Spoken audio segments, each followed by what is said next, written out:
Howdy folks, welcome back to my channel, and if you're new to my channel then it's really awesome to have you join us today. So Dann Huff, the absolute genius behind the band Giant, is back and with a YouTube channel, a phenomenal YouTube channel by the way. First off, a huge thanks and appreciation to Dan for sharing his incredible knowledge and guitar skills with all of us, and I got to give mad respect and kudos to Robert Baker for persuading Dan to do some videos. That was just an insanely cool thing to do for the whole guitar community, so thank you guys. It's just awesome that you did this. Most of you watching will already be subscribed to both of those channels, but if you're not, then head over and show some love to them both.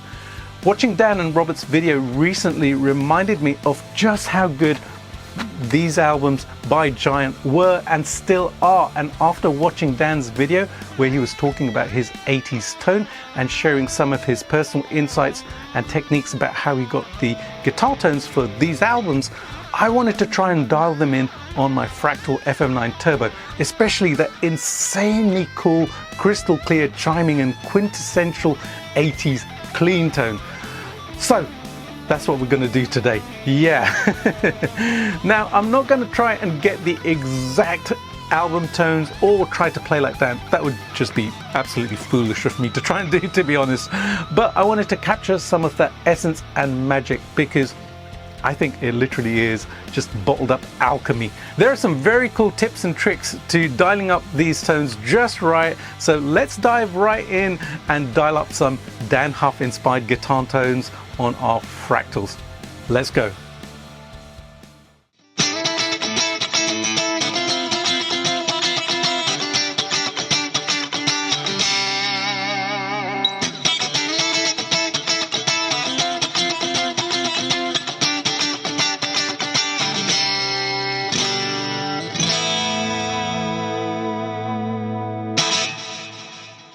That wonderful glassy clean tone, I absolutely adore it. It's one of the best clean sounds I have ever managed to dial in. Now, before we get to FM9 Edit, I got to tell you about the guitar because this plays a massive part in the sound that I'm getting right now. So just a super strat style hum single guitar, but it has some tricks in it, and I've got to thank my friend Perfecto De Castro for giving me some of these tips about how to wire this up, because I actually put this together last week and then sent him some pictures, and he said, I've got some tips for how you can make this sound really Dann Huff. So I implemented them on this guitar. So the first one is this push-pull pot on my volume. Now I have a humbucker in the bridge. Now usually my push-pull does a coil split, but this time it's actually changing it from series when it's in the down position to parallel when it's in the up position. What that means is both coils are still working, they're just working independently of each other, like two single coils next to each other essentially. So it gives a different sound, a little bit fatter sound than your regular kind of coil split thing. Secondly, I've got this little toggle switch down here, which you might be able to see. Now what this does is it adds the neck pickup in any position that I'm in on the switch. So it basically hardwires it to the output. So when I'm in positions 1, 2 or 3 on the switch here, it basically adds the neck pickup in. So if I'm in position 1 here, I'm just running the humbucker, then it's actually the humbucker plus the neck pickup. If I'm in position 2, where I've usually got the humbucker and the middle pickup, it's actually the humbucker, middle pickup and the neck pickup. Now running this in parallel as well, plus the middle pickup, plus the neck pickup, essentially I'm running all 4 coils as single coil pickups. So that's the next little special thing on this guitar. Third thing about this guitar, this is not a tone pot, this is a mid boost pot. So when I engage it, you might be able to hear that sound, right? That's actually the circuit here picking up my wireless microphone. It's a special trick it does. Anyways, what this does is it boosts the mids, but it also gives a little bit more push to the guitar as well. It doesn't make it active, but there is a preamp in there which boosts the signal in a really beautiful way. So that's a big integral part. So that whole clean sound, that's how I got it. Let's check out how all of this affects the tone. So the preamp's off. I'm gonna turn off the neck pickup and I'm gonna put the humbucker into series mode, so just like regular, and I'm in position 2 here. So this is my clean sound at the moment.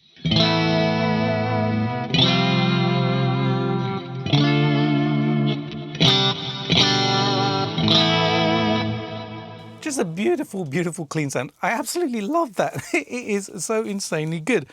Alrighty, so first thing I'm going to do is put the humbucker into parallel mode. So 2 separate coils, still working, but it's working slightly differently. So it's not in series now, so it's going to be a little bit thinner sounding, a little bit more definition.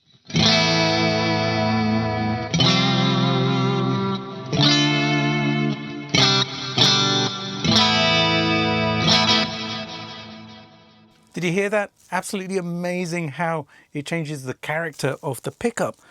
Alrighty, let's add in the neck pickup to this. This is where it gets really special.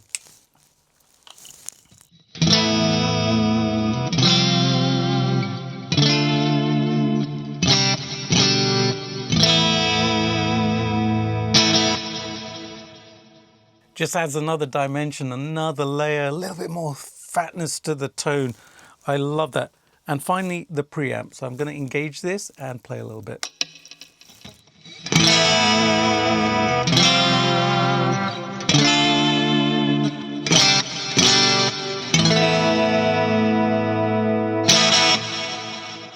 And there it is, that 80s tone. It's so glassy, it's so clear, it's crystal clear. I love how this mid boost affects the tone of this guitar. It is absolutely fantastic. It's a really good addition to this guitar, any guitar. I'm going to try it on some other guitars as well. Now, you don't have to have all of these gubbins on your guitar in order to get really awesome clean sounds.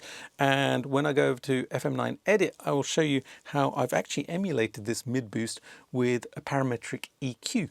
So you'll get to check that out in just a little bit. But you can actually get really good clean sounds in positions 2 and positions 4, where the coils are working with each other and basically giving that glassy sound. With all 3 pickups running at the same time, it just gives me a more glassy sound, a fuller sound, just a very, very special sound. I love the way it sounds. Anyways, let's go over to FM9 Edit and I'll show you my full signal chain. So over here in FM9 Edit, I'm coming into the input and I do my usual thing, which is to turn off the threshold on the noise gate. We're running a clean sound. We don't really need the noise gate in here anyway, so I usually do this anyway, even with overdrive sounds. Gives me a little bit more kind of high end, and you know, when I'm sustaining notes, it doesn't die away as quickly. Then I go into this split signal actually, and I'll explain this bottom signal in a second, but I'll explain the main signal first. So I go into a compressor. I use a VCA bus compressor. Now, a little bit of research showed me that Dann Huff used a DBX 160 on his big rack back in the day. And the DBX 160 is a VCA compressor, so that's why I picked this one.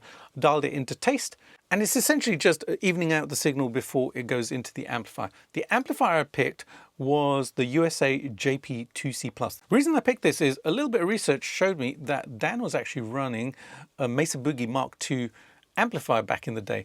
Now, we don't have a Mark II in the Fractal, but the JP2C Plus on the green channel is an incredibly good clean amp sound. So that's the one I picked. And you can see here from the settings, I didn't do much with it. I just upped the treble a little bit, upped the presence just a little bit as well. Then go into my cab. I'm just using the 4x12 1960 TV cab, which is Marshall cab with greenbacks, and just one dynamic mic, which is essentially an SM57 style of microphone. So that's all I used on there, a little bit offset from the center of the cone. Now this is where it gets a little bit special because I am running 2 choruses. Now in one of the videos, Dan actually said that he ran 2 choruses at the same time to give Mucho CHORUS. So that's exactly what I've done. So the first chorus is actually a dimension chorus, which was the Roland dimension chorus. And I just did dimension 1. It's the stock settings. I didn't actually screw with anything here. Just left it as it is. Sounded great as it is. And the second chorus, which I'm running in parallel here, is just a digital stereo chorus. Sounded great to my ears. Again, I left the settings as they were. Then I go into a delay, which is the 2290 with some modulation. Love the sound of that. It worked really well with this clean sound. A little bit of reverb, large plate reverb. And then here's a little studio trick for you. I went into a second compressor. The reason I did this is because when I record my clean tracks, I usually put a compressor on the clean track in order to even out all the dynamics and get all of those quiet notes kind of popping out a little bit more and the loud notes to compress down a little bit. So I thought, let me just put it on the actual chain here in order to emulate that what I do in my DAW. Then I go to the output here. And this is how it all sounds.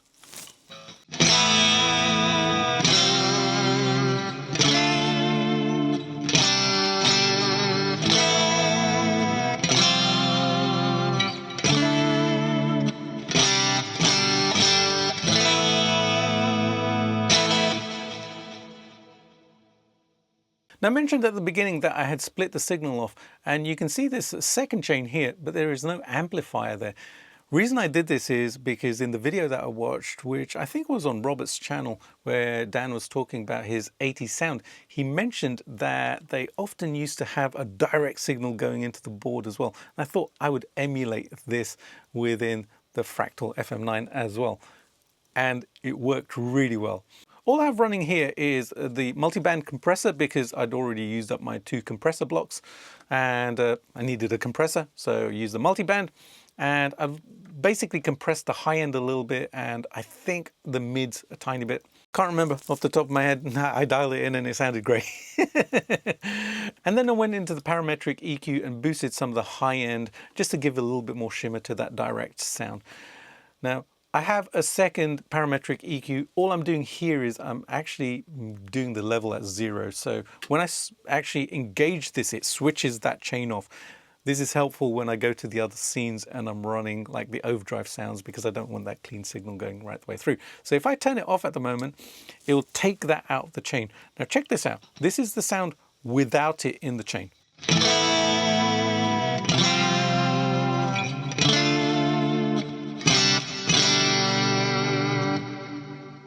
Now if I add it back in the chain,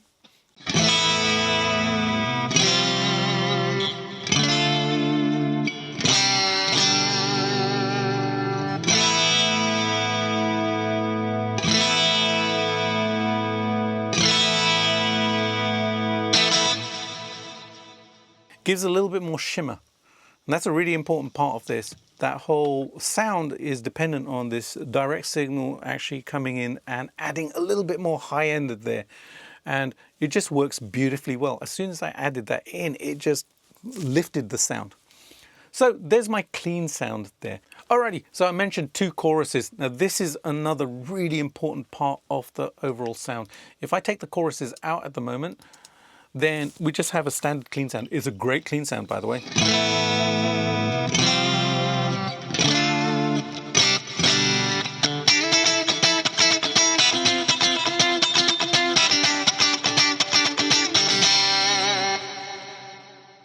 Beautiful rhythmic sound, very immediate, kind of just has a punch to it. Alrighty, so the 2 choruses. If I add the dimension chorus first, then it's obviously going to sound chorusy. That's what it's supposed to do, right?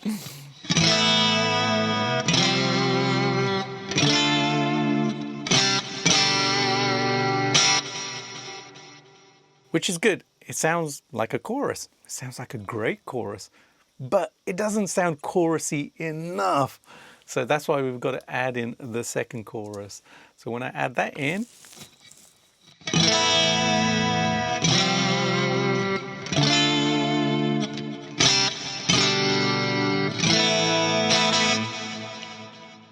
now the cool thing is these 2 choruses actually interact with each other and they probably kind of cancel out a little bit here and there because the timing here, if you have a look at the rate, this is 0.266 and the rate of this one is 0.351. So there's a little bit of a phasing effect going on there and it's kind of taking out a little bit, adding the swirls in a specific way. But it just creates this really great vibe. Now I did try and run this in series and I can pull it down here and we can have a listen to that.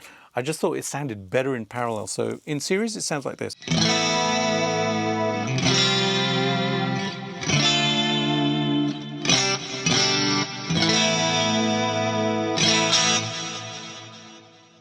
absolutely amazing sound. When I put it into parallel again,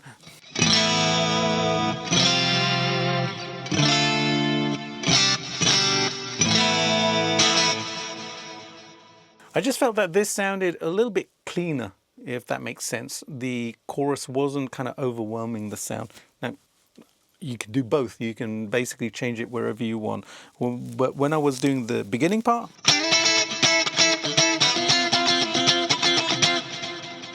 chorus sounded perfect. When I do it in series like this,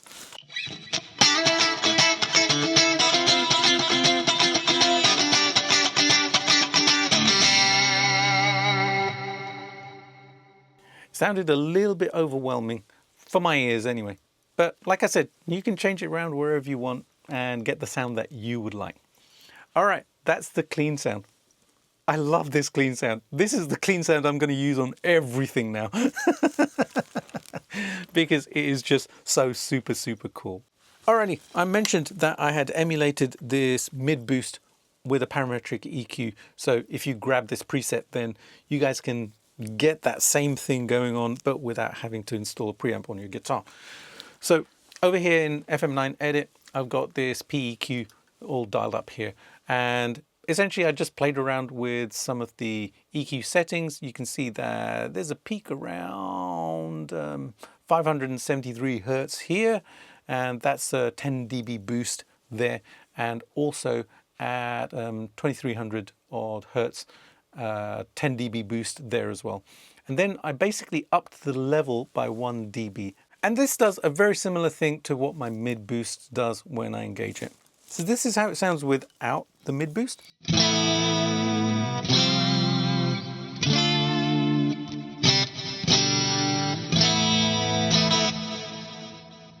So without the mid boost engaged, there's a little bit less high end. I'll engage it on my guitar first, and then I'll show you what the PEQ block does. So when I engage it, I get that really shimmery tone.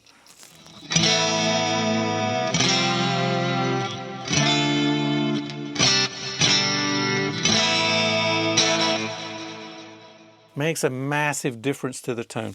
All right, now I know a lot of you don't have this on your guitars. So let's go over to FM9 Edit and engage this PEQ. So without.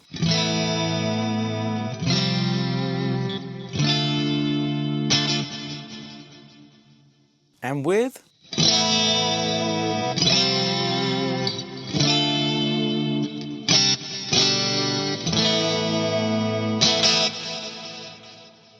Gives a very similar tone to what my mid boost is doing. So you guys can play around with this as well and see what effect that mid boost has.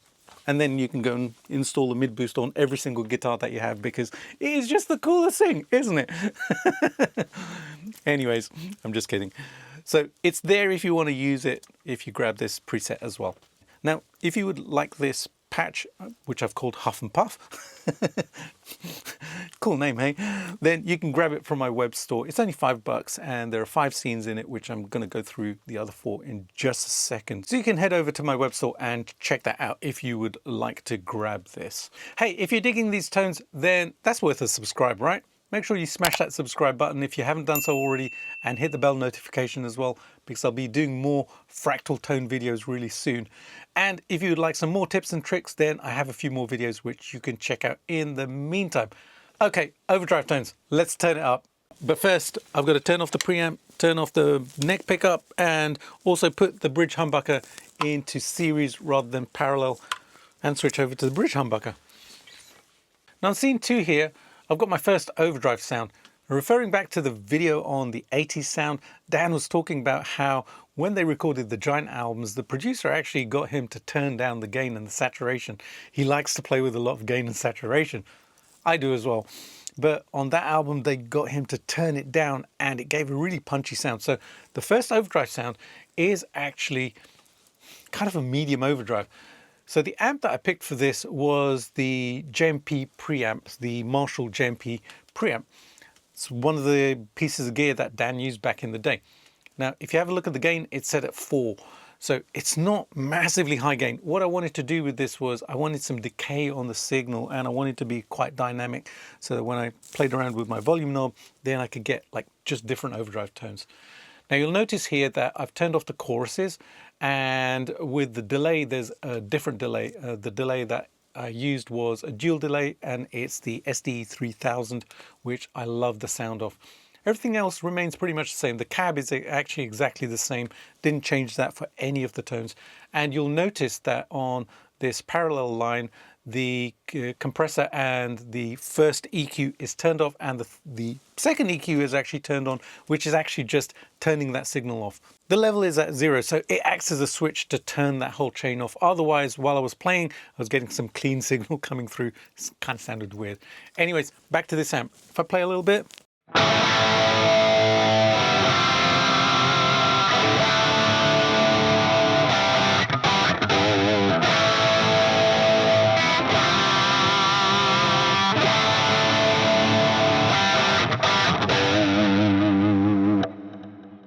Just a beautiful, beautiful overdrive sound, not too saturated. And as you can hear, there's some decay in there. And if I play around with my volume control, then I get even more decay. It's exactly what I was looking for, because I wanted the notes to actually kind of just die down naturally like that. So fun to play this, you know, whatever rhythm I'm playing.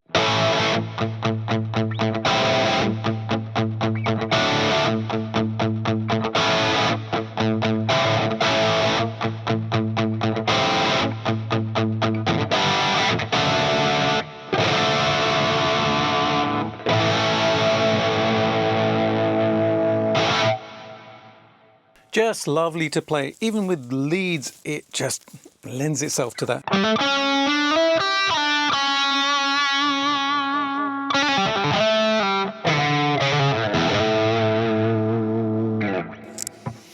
Beautiful, really dynamic tone, and it's touch sensitive because there's not too much gain there. Alrighty, moving on to the next overdrive tone. This one's a more saturated tone. Using the same preamp is the JMP preamp OD2.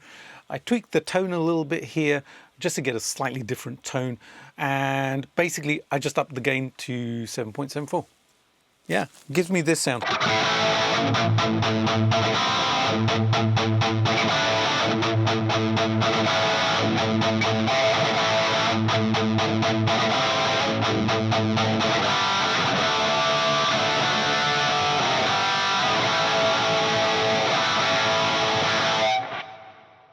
So what I did when I did my track is I used this sound on the right hand channel and the lesser gain one on the left hand channel, and it gave just a wonderful kind of stereo spread. You know, you still have the sustain coming from the right, but you have the decay coming from the left. Absolutely fantastic. Very simple sound here, you know, not much going on. We've got some delay reverb, and that's about it. On the lower gain overdrive sound, I also have the compressor going right at the end, because you do lose a little bit of the sustain when you have a little bit less gain. So I just engaged the compressor, it kind of evened everything out. But on the higher gain thing, well, basically it compresses the sound anyway, so I didn't need that compressor. It was just overdoing everything. Alrighty, onto the lead sounds. I love the lead sounds for obvious reasons. These are just lovely, greasy lead tones. So 2 lead tones that I dialed in. The first one is kind of a modded Marshall Plexi amp. So the amp model is a 1959 SPL. Now what I did with this was I actually engaged the boost on it. Now Dan's Marshall from back in the 80s was modded by Mike Soldano, and I imagine that he basically just put a little bit more pep in there. I can't do that with the amp model as such in terms of adding another gain stage or anything like that. But what I can do is I can add a boost which kind of emulates the gain stage. So that's what I did.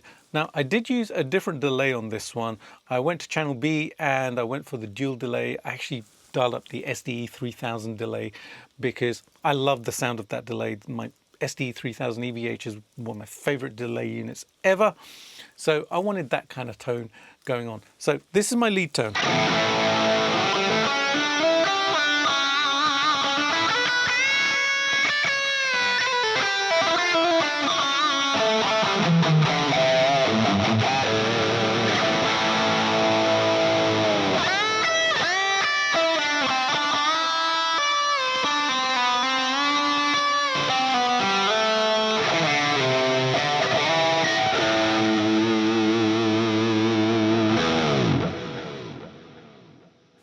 It's a really beautiful sound. I love it. Really, really dig playing this lead sound.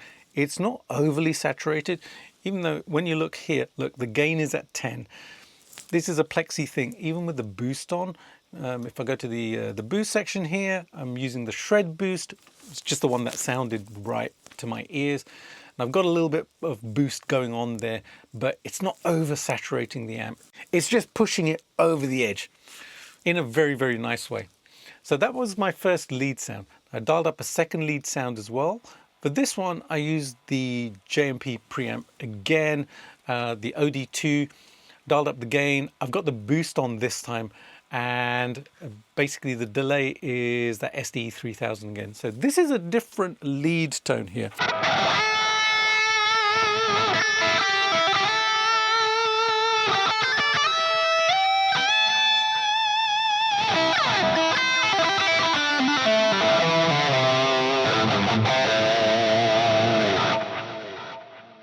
So this one's a little bit more trebly, and that's what I wanted to do. I wanted those upper mids and the treble frequencies to be a little bit more pronounced on this one. It's a little bit thinner sounding as well. I'll switch between the sounds so you can hear the difference. Here's the Plexi again.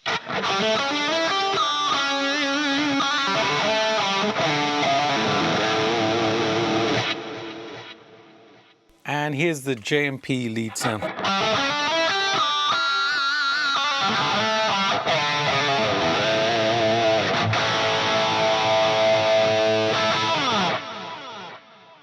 So two different lead sounds. One's really fat sounding, which is the Plexi. Love the tone of that.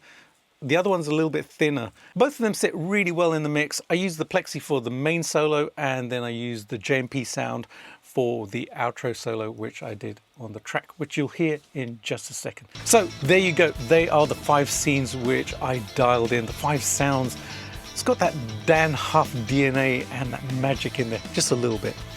I know, I'm no Dann Huff, but hey, this was so much fun to do. Like I said, you can grab this preset from my web store. All the links are in the video description, so go and check that out if you would like to.